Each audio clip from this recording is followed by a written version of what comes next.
薄衣咧，上次我好似都有聽過大家去講咧，其實會用薄衣嘅設計咧，係唔想影響到田黃嘅形態啊，定係一啲乜嘢嘅原因？即係補充翻少少啦，即係上次我都講啦，田黃喺清朝就係1兩田黃都3兩金嘅，佢已經係計重量計嘅。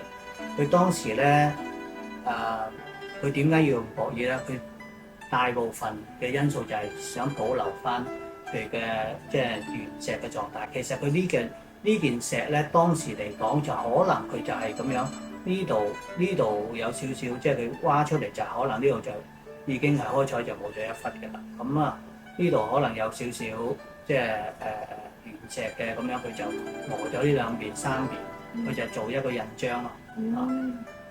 佢就唔似話清初呢件嘅，呢件咧一定係石心嚟嘅，佢就切得好徹底啦。呢件都係嘅，呢件都係清初一件黑大笨象嘅。